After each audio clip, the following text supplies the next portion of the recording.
Hello, it's Kate here from Womankind, wishing you a warm welcome to Cyclical Living Unwrapped, where we explore the gifts and the challenges of cyclical life with experts in the field of menstruation, perimenopause, and cyclical living. And today I'm talking to Liz Thomas. Thank you, Liz, for coming. Hello, thank you for having me. Thank you for inviting us to get involved in this. Oh, and you're a sacred circle facilitator and I can't say it, a certified cycle, and that's like a tongue twister. I know. A certified a certified cycle and spiritual coach. You've made that really hard for yourself. Yeah. A creative practitioner and an advocate for wild women. And you're here to nurture and empower others and support you listeners to step into your true power. Thank you so much for coming. That's okay. There's just so many facets to my business. I can't help myself. So sorry to give you a mouthful there, but that's just me in a nutshell. Complex. So, Liz, tell me about your summer superpower. I think my main summer superpower when it comes to being in the summer of my cycle would be I have the ability to take things in my stride far more than at any other point in my cycle. Things kind of bounce off me like shrapnel. It's the stresses of life just feel so much easier to deal with. I've got a 4-year-old daughter who is a wild whirlwind, a wonderful wild whirlwind, but life is really busy with a 4-year-old and a business that's multifaceted, and a house that's being renovated. So in my summer, being able to allow things to bounce off me just comes so much more naturally. I find I'm more patient in my parenting. I find that I am more productive in all of life. And then I also feel like I've got more gift of the gab. I've got more ability to communicate myself clearly. And yeah, everything for me just seems to be easier at that point in my cycle. Yeah, it's the taking things in my stride, which is the main thing. I think before I came to cyclical work, I definitely was a bit of a ball of stress, and dipping into this world and learning all about myself and unpicking myself in all the manner of ways. It's really helped me to understand how I can balance things out a little bit better for myself. And is there anything that trips you up in your summer?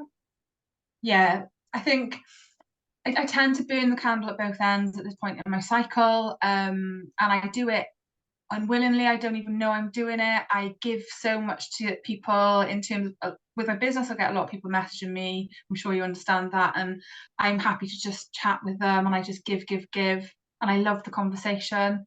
Then I invest far too much time in it, or I may have I'll stay up late. I'll stay up till the middle of the night and just binge watch or create or get a piece of work done that I need doing. And I think that can lead obviously to exhaustion then as you come into the later half of your cycle. So yeah, that is the thing that trips me up, and I have to be so careful to pare it back as much as I possibly can.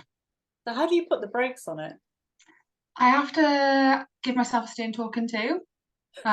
Sometimes, it's the summer holidays now, so everything for me is simmered down. A lot of my work is quite term based in person, and that means it's free for all for me mentally. So I have to get my partner to say, right, you're coming to bed. So he's in on it all, which is great.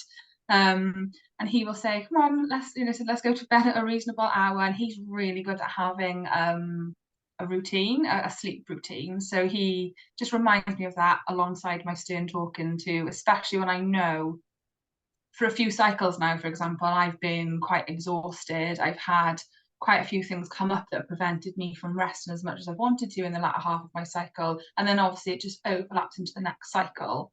And so I'm in a bit of a cycle of that at the minute. So just paring back, ensuring that I give myself limits with who I'm messaging and not being afraid to say, look, sorry, I'm not up for chatting right now as well. It's really important. Social media breaks, things like that.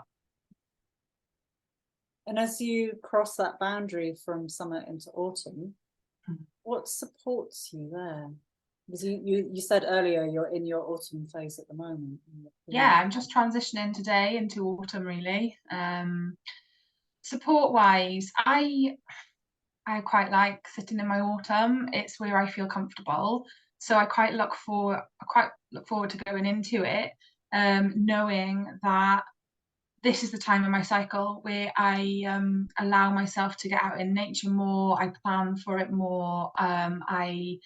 I feel like I have got more permission to say I just need space at this point of my cycle. So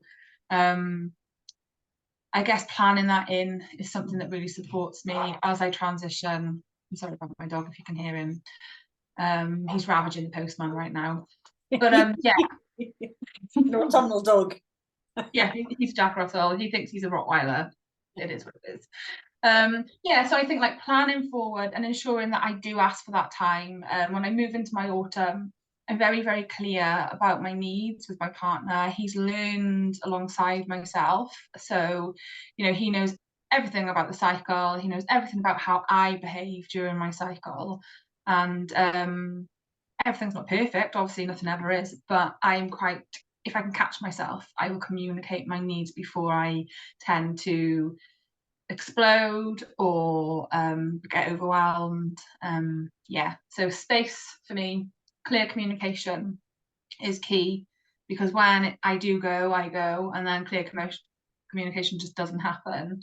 I use a lot of a journal. Part of my business is in journal workshops. So I create art and I journal, and it's much deeper in my autumn. Much more creative and dark sometimes, but I love that. I'm really happy to delve into my shadows, and accept my shadow side alongside my light side. And then I also attend meditation groups for myself, and I bring that in if I need it. So I guess, yeah, there's a lot there really. I do loads. But another thing I think a lot of people don't talk about is to support yourself. Sex or sexual pleasure, orgasms, I think is really important to point out to people that that is okay, and it's okay to use that as a form of coping, as a form of releasing, as a form of getting all those chemicals that you need to be pulsing through your body to counteract what's going on. So yeah, I make that a slight priority at this point in my cycle too. Yeah. Yeah, because it can be, it's wonderful when you have, libido rising, but sexual pleasure can also be like, dosed like medicine. Yeah. You're really wound up, and there's nothing wrong Especially with a 4-year-old. Definitely dosed like medicine with a 4-year-old. Yeah, sure. Oh. And moving now more into your winter phase, what does rest look like for you? So rest comes to me in many forms. I think before I had a child, rest would be literally doing nothing, sitting in a field all day if I wanted to. But I have a child, I have a business, things have changed drastically in my life in the last 6-7 years. And so rest now is more active, but also it's usually in greener spaces. Got a camper van, I will just take it up. I live in the valleys of Wales. There's common land behind my house, so I just take it up on the common and I'll go and do my work up there if I need to, and just have regular long breaks where I just immerse myself in just noticing and looking, to be really mindful. But also I think I go to meditation groups, but when I'm feeling particularly drained and exhausted, I'll do a lot deeper like yoga nidra practices, which I just will find something that suits me on YouTube. And at that point in my cycle, alongside my autumn, I can be quite irritable. So I often will ensure that the voice of the person who's leading the practice suits me, because otherwise it doesn't help. And then I think I said about just pausing, just taking those breaks. So even where you cannot have a big bleed, even when you cannot fully immerse yourself in that part of your cycle 24 hours a day, just being able to pause and take yourself off in the garden and have that cup of tea and properly sit there and have that tea, and make sure I get to bed earlier. I'm exhausted by that point in my cycle anyway, usually. So I regularly will have very, very early nights, long baths, very relaxing, soothing things that I can fit into my very busy schedule. And another thing I do actually quite regularly is I will take myself out for little lunch dates. So I might hold a workshop in the morning, and I can't cancel my workshop purely because I'm bleeding. They are in creative journaling, a lot of them, and sitting in circles of women. So it's a beautiful space to be in anyway. But I am leading, I'm at the helm. And so I will often say, right, there's no work happening after this, and I'll take myself off and someone will make me lunch and serve me, and then I go and carry on being a school mum and pick my daughter up. So how does your winter work with parenting and with a wild 4-year-old? So big bleeds don't really happen here. They will happen maybe every season. I think you need to explain what a big bleed is for people who don't. Okay. So a big bleed is where you prioritize time for yourself. You may, it can be as big or small as you want it to be, I'm guessing, but mostly it is that you are able to kind of lock yourself away. You'll have everything prepared, ready. You'll have food ready. You'll have the things that give you pleasure and joy. You will, if time in nature is your thing, you might go and spend time on your own. Like I would go up in my van and spend a couple of days completely alone, just doing my thing, and just really immerse myself in whatever was what I felt like I needed. Just really listening to my body, listening to my intuition. Like spending time on divination practices and ritual, if that's what you're into, and then just really nourishing myself with good food that's been pre-prepared. But it doesn't really happen very often. So I might do something like that, I would say seasonally, and it usually looks like me going away in my van alone or sometimes with my sister, and we just kind of tend to each other and do very, very little, lots of reading, lots of listening to music, lots of writing, free writing usually, to see whatever comes, because that's where the magic comes often for where I'm going to go next. Yeah, that's what rest looks like. It's quite complicated. That's a big bleed. But back in the real world, Yeah.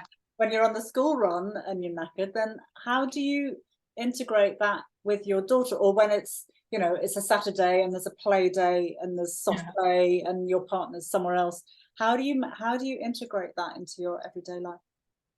So I think, I mean, my daughter's 4, but I communicate with her very clearly about how I'm feeling and where I am. I want her to be able to feel like she can do that with me. So I've always done that.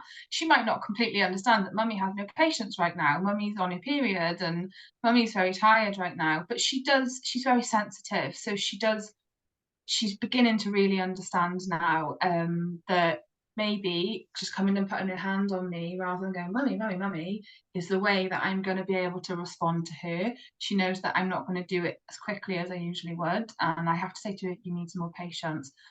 But also I don't plan things in like that. Very rarely I would plan something in like that if I know I'm going to be bleeding. And often my partner, we're really good at picking each other up where we need to, and so he will pick up the mess. Really, he'll pick up all the stuff that needs to be doing, and then I'll just go and say, right, I'm having some space and time. If that's not possible, the evening is my time where I just go and shut myself away in my room, and just do whatever I feel is necessary. Yeah. It's actually really lovely to be able to have a partner that's supportive. And I don't think, if he didn't understand the cycle, and what's going on, he probably would just think, oh, it's just another excuse. But because he has no choice but to understand the cycle, because I talk about it all the time, he really does understand, okay, this is what's happening now. That was lovely to have that.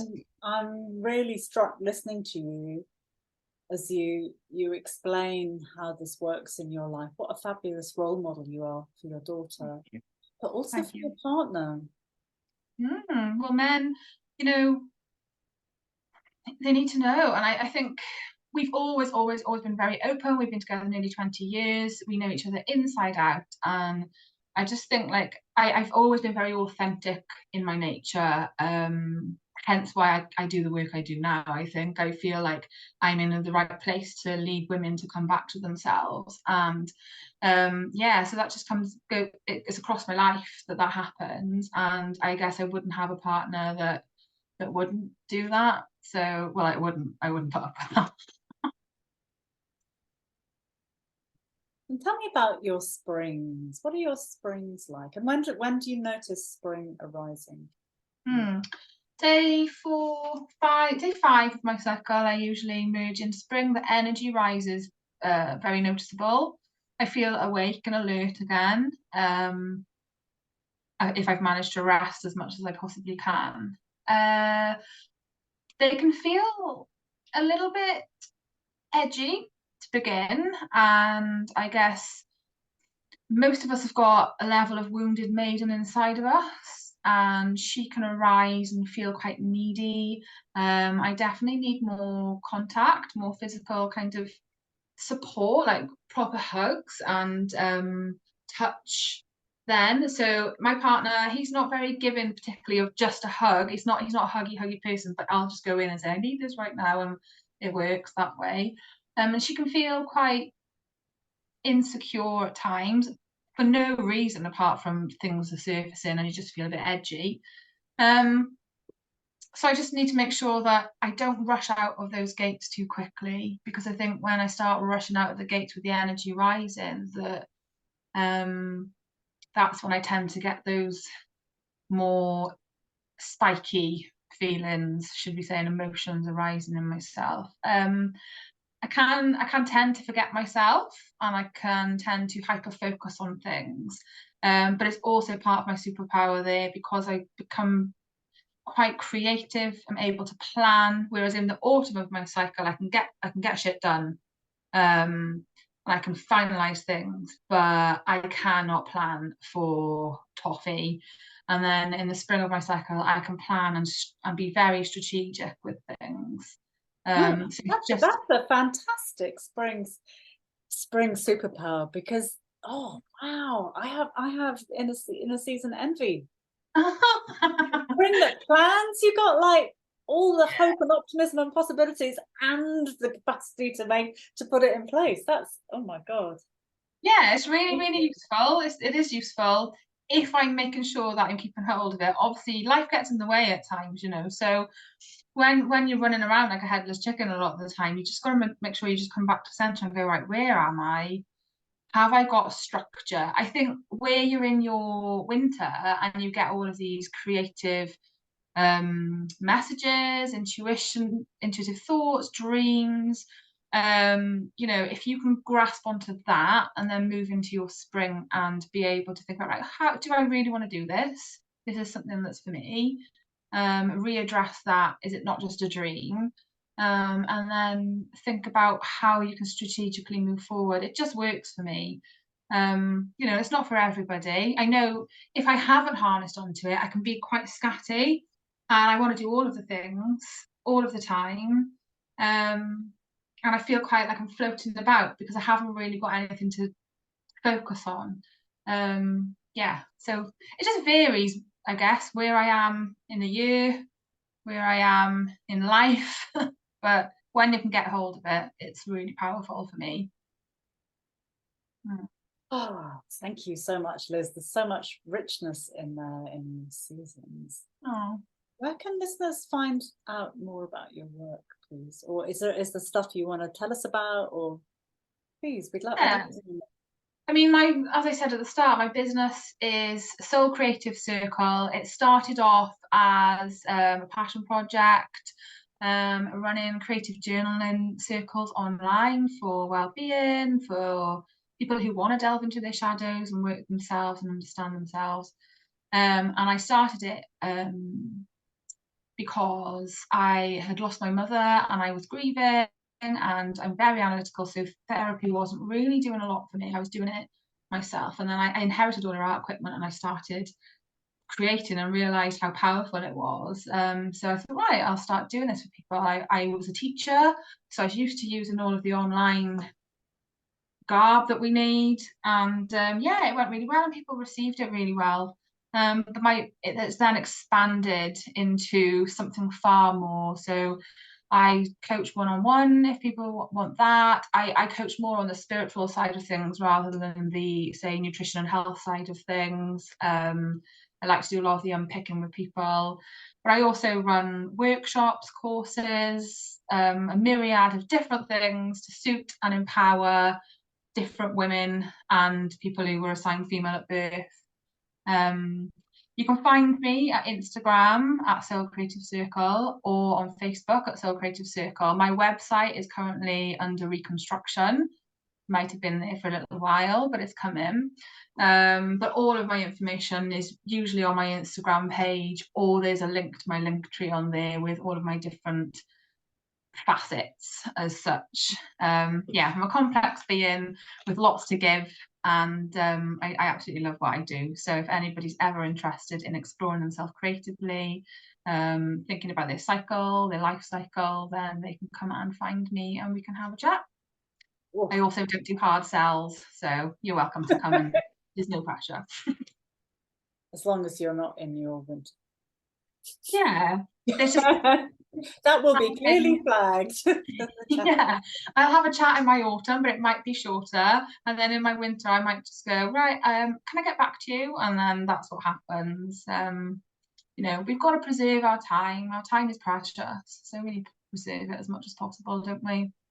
Thank you so much, Liz. You're welcome. And if you're curious, sorry, say that again. Thanks for having me here. Oh God, it's just so interesting hearing about your inner seasons.